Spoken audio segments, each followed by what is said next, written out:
Arequipa. Vamos a comenzar haciendo una entrevista con un congresista de esa querida región del sur de nuestro país. Él ha sido alcalde también de un distrito de Arequipa, ha sido miembro de la bancada de Acción Popular, pero renunció y se ha reintegrado. De manera que comenzaremos conversando con él. Se trata de Edwin Martínez Talavera. Congresista Martínez, buenos días, bienvenido a RPP. Muy buenos días, amigos de RPP. Antes de nada, mis más sentidas condolencias a la periodista Mónica Delta por esta pérdida irreparable. Muchas gracias, señor Martínez. Díganos, por favor, ¿se ha reintegrado usted plenamente en la bancada de Acción Popular, respecto a la cual aparentemente tuvo dudas en un momento dado y quiso retirarse de ella, ¿no? Sí, en determinado momento, por cuestiones netamente administrativas, renuncié a la bancada. Todo ese problema se superó a los 2 días. Fui invitado por nuestro correligionario Carlos Ceballos, vocero en ese entonces de la bancada, para que pueda unirme nuevamente a nuestra bancada. Me pidió que retirase mi carta de renuncia, fue lo que hice, y desde la semana pasada nuevamente estoy en mi bancada de Acción Popular. ¿Y qué quiere decir que se retiró de ella fugazmente por razones puramente administrativas? Había unos proyectos que habíamos presentado, los cuales ya cuando llegan a la relatoría para pasar a comisión, lamentablemente no tenían mi firma, mi autógrafa, habiendo sido yo el promotor de este tipo de normas o de leyes. Entonces eso definitivamente generó cierto malestar y yo decidí enviar un documento para que superen ese problema y juntamente con mi carta de renuncia a la bancada, no al Partido de Acción Popular. Usted dice, congresista Martínez, que quien le pidió justamente, diríamos, reformular su decisión fue el congresista Ceballos, pero ocurre que él también ha renunciado a la bancada. ¿Él ha tomado esa decisión ya de manera definitiva o es que se le ha pedido también que retorne a la bancada, al congresista Ceballos? Yo personalmente lo he llamado y le he pedido que retorne a nuestra casa, que es Acción Popular. Yo espero que en esta semana que él ha estado en Puno, le haya servido de meditación y pueda reingresar nuevamente a nuestra bancada. ¿Es cierto que no le han perdonado al congresista Ceballos el hecho de que haya ido a Palacio de Gobierno a reunirse con el presidente, tengo entendido, un día antes de que se designe a Mirta Vázquez como presidenta del Consejo de Ministros, y sobre todo por el tema, dicen, de negociación para que José Incio sea el ministro de la Producción? ¿Es cierto eso? Mire, yo estoy plenamente convencido de que nuestro correligionario Carlos Ceballos no ha ido a hacer ningún tipo de negocio dentro del Palacio de Gobierno. Tal vez haya ido a mostrar su respaldo al gabinete ministerial, pero no a pedir a cambio nada. El señor inciso que yo ni lo conozco, de verdad, ya si ahora está en algún ministerio es por cuenta propia, porque debe haberse merecido ese cargo, no por recomendación de Carlos Ceballos. Congresista, muy buenos días. Teniendo en cuenta que Acción Popular no necesariamente vota en bloque, ¿cuál va a ser su posición respecto a la presentación de la primera ministra hoy ante el Congreso de la República? Nosotros la semana pasada nos reunimos con la primera ministra y el ministro de Economía y Finanzas, y vuelvo a reiterar mi voto, y creo que el voto de todos los correligionarios es un voto libre, un voto consciente. Yo he manifestado en esa reunión que, a pesar de algunas divergencias con algunos miembros del gabinete, yo personalmente voy a dar mi voto de confianza, porque hay gente muy buena, muy preparada dentro de ese gabinete ministerial, que es el caso del propio ministro de Economía y Finanzas, el ministro de Transportes y Comunicaciones, el ministro de Vivienda. Por lo tanto, no se puede meter a todos en el mismo saco. ¿No le hace ruido entonces la presencia del ministro del Interior dentro del gabinete? No me preocupa, porque aún no han empezado a trabajar, y yo no juzgo por el pasado, yo juzgo por el presente. Ya, pero el pasado es importante, congresista, ¿cómo no lo va a hacer? Pero si generamos a una persona como a un delincuente al cual nosotros queremos reinsertar a la sociedad y le negamos las posibilidades, entonces, pero, ¿para qué tenemos qué tremenda comparación? Y todo lo demás? No, qué tremenda comparación. Bueno, en realidad no estamos hablando de un delincuente, estamos hablando de una persona que ha tenido una cierta posición en el pasado y que hoy está ocupando un cargo tan importante como ministro de Estado. Me voy al extremo. O sea, usted ha dicho ha tenido ciertas situaciones en el pasado. Por esas ciertas situaciones en el pasado no le podemos negar la posibilidad de que vaya a trabajar bien en alguno de los ministerios. Pero y si no trabajase bien, para eso está el control político. El Congreso tiene todas las facultades de interpelar y hasta de censurar. Pero ¿por qué bajarle la llanta al carro antes de haber encendido el motor? Sí, pero congresista, disculpe, siguiendo con la pregunta de Mabel, en el caso del ministro del Interior, él ha tenido actitudes con relación a productores cocaleros que pueden ir en contra de una política que desarrolla el gobierno, que es la política de lucha contra el narcotráfico y sobre todo los cultivos alternativos. Por eso creo que la pregunta sobre sus antecedentes es válida. Definitivamente, yo acepto toda comparación, toda objeción a su nombramiento, pero vuelvo a repetir, cuando él ya en el cargo no cumpla con lo que el presidente le está encomendando y con las esperanzas de la gente, definitivamente nosotros tenemos que ejercer la labor política y llamarlo, interpelarlo, si es necesario censurarlo. Yo voy a ir al BRAE en la próxima semana porque es necesario conocer al detalle todo el problema de Brian, que para mí es un nido de ratas, un nido de corrupción.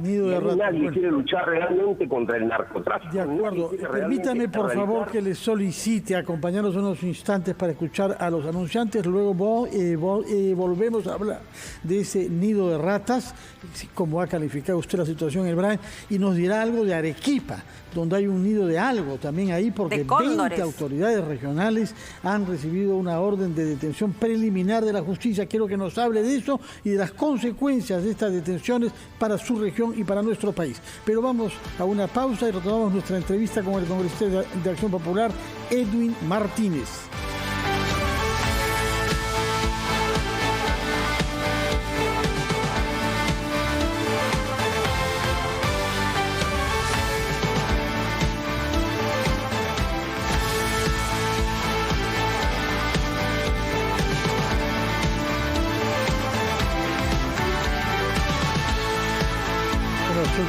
Estamos entrevistando al congresista de Acción Popular por Arequipa, Edwin Martínez, que se había referido al BRAEM, así como al ministro del Interior. ¿Puede reformular lo que nos dijo sobre estos dos temas que están vinculados entre sí?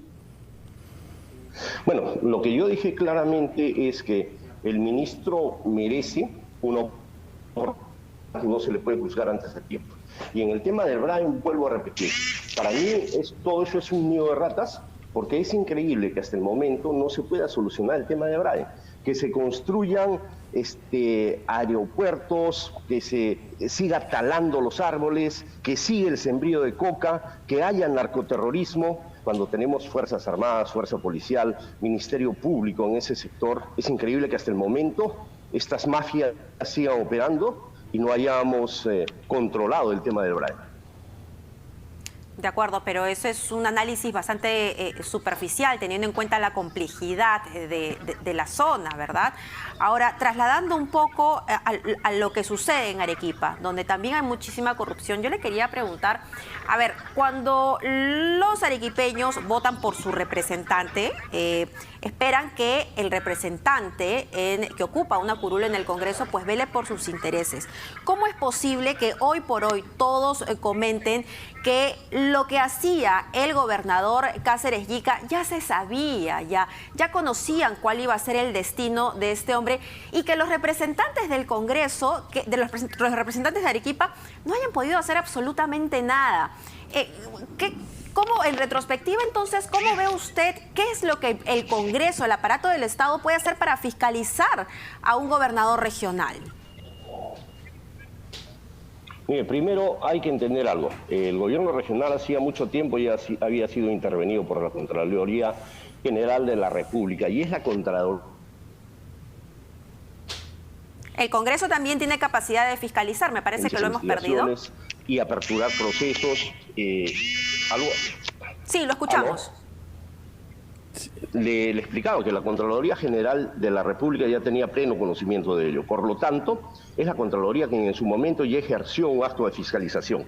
En relación a lo que hemos hecho los congresistas, yo he ejercido un acto de fiscalización en el Hospital Honorio Delgado y estábamos ya queriendo ingresar a otros temas. Y de lo del Honorio Delgado tengo la documentación pertinente de este acto de fiscalización que ha sido en el área de lavandería, en el área de cocina, en el área de mantenimiento y en el área de personal, porque no se puede reducir el presupuesto, por ejemplo, para la alimentación de los pacientes, justo en una época tan crítica como el tema de la pandemia, de 1 millón. Parece que tenemos algunas dificultades con el audio. Entonces, cada uno ejerce su trabajo de acuerdo a la necesidad de fiscalización, ¿no? Y ahora el gobierno regional, lamentablemente, pues ha caído en todo este tipo de barbarie política, porque no se puede denominar de otra forma, donde ha cambiado la corrupción y no solamente se ven envueltos políticos, se ven envueltos profesionales, dirigentes de los diferentes sectores de Arequipa, y eso es muy lamentable. De acuerdo. Estamos teniendo algunas dificultades con el audio suyo, congresista. Antes de que Carlos Villarreal le haga una pregunta, vamos a tratar de ajustar eso y restablecemos de inmediato nuestra comunicación. Pero es importante destacar lo que ha dicho sobre Arequipa, queremos profundizar en eso, saber qué consecuencias estas detenciones pueden tener sobre algunos proyectos de gran envergadura, como Siguas Majes 2.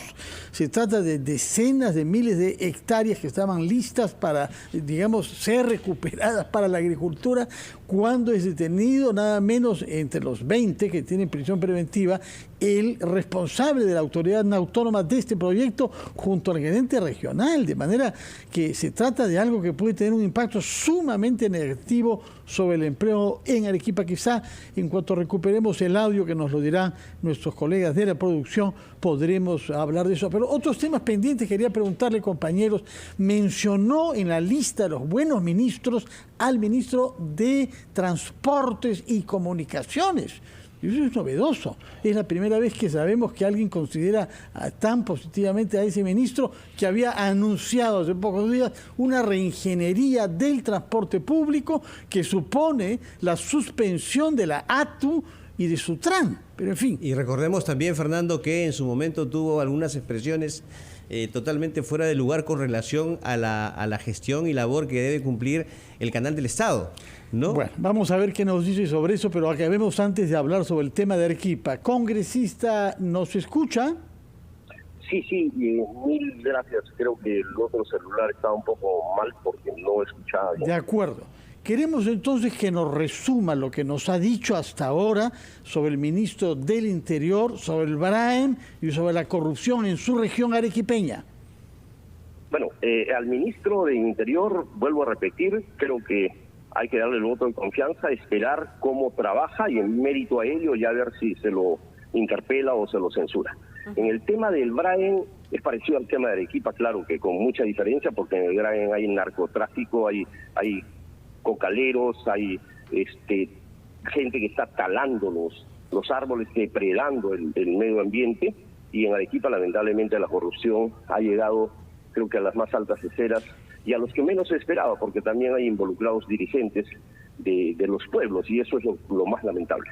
Pero usted dice, congresista, que ha hecho un trabajo de inspección, de verificación de presuntas irregularidades en un hospital de esa ciudad, y esto me lleva a preguntar ¿cuán profunda ha sido esta indagación? ¿Qué resultados ha tenido? ¿Cómo se ha instrumentalizado a nivel del Congreso de la República? Los congresistas hablan acerca de trabajo de verificación, ¿no? de inspección, en fin, pero al final, ¿qué resultado tienen? Porque muchos quedan en el limbo, o sea, no se profundizan o no hay disposición de los parlamentarios de culminar esas investigaciones. Mira, yo no estoy en ninguna comisión fiscalizadora, yo ejerzo mi acto de fiscalización por voluntad propia, porque así lo amerita mi trabajo, pero todo este informe lo voy a hacer llegar a la comisión que está viendo los temas del COVID. Hay muchas irregularidades desde el tiempo de pandemia, ellos son los encargados de evaluar este informe, y como ya tenemos una comisión dentro del Congreso encargada del tema sanitario, seguramente ellos ya van a tener que profundizar este tema, pero igual yo voy a pasar toda la información y continuar con mi acto de fiscalización previa documentación adquirida por el propio Gobierno Regional de Salud y con la intervención de la Contraloría General. De acuerdo, congresista, pero a ver, nuevamente, y si vemos el bosque, y no solamente el árbol, un bosque de árboles podridos, sin duda, hay 6 gobernadores regionales que ya no ejercen el cargo. Cerca del 80% de gobernadores tiene investigaciones por corrupción.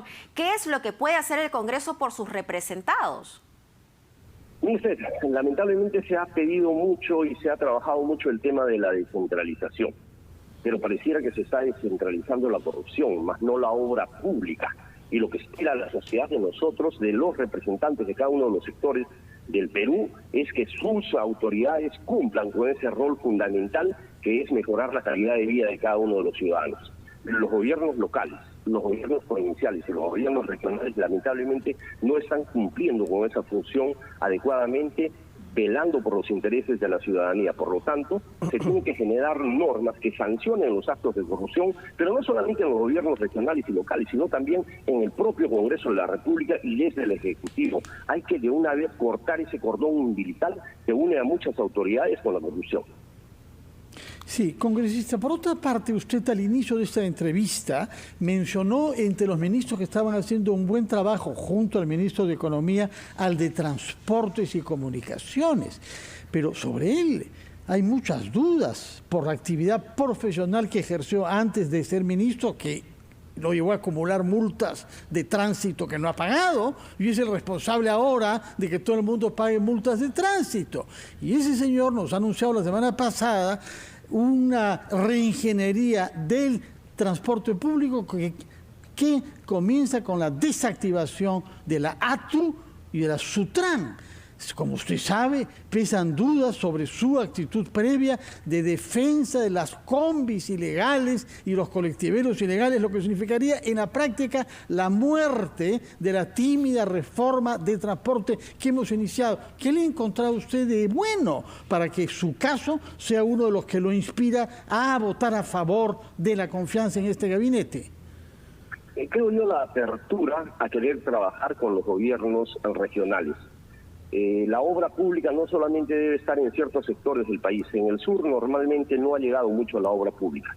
Es por eso que tuvimos la capacidad incluso de gestionar y de convocar a gobernadores regionales, a alcaldes distritales, provinciales, de toda la macrorregión sur, para que nuestro ministro de Transportes y Comunicaciones exponga y reciba las necesidades en cuanto a obras públicas en bien del transporte, en bien de la comunicación. Hoy que la comunicación está tan venida a menos en el tema de las clases virtuales con los niños, donde la banda ancha no llega a muchos sectores y estamos tan alejados de la realidad, el ministro ha tenido esa buena voluntad de trabajar con diferentes sectores donde no hay comunicación con el tema de la banda ancha, y a mi parecer yo no estoy viendo el tema solamente vial, sino el tema de transportes y comunicaciones. Claro. Hay vías en Arequipa que han quedado totalmente abandonadas, como es Arequipa Vía La Joya. Ese proyecto se va a reanudar, la carretera de los 4 carriles de igual manera. Entonces yo tengo que resaltar los ministros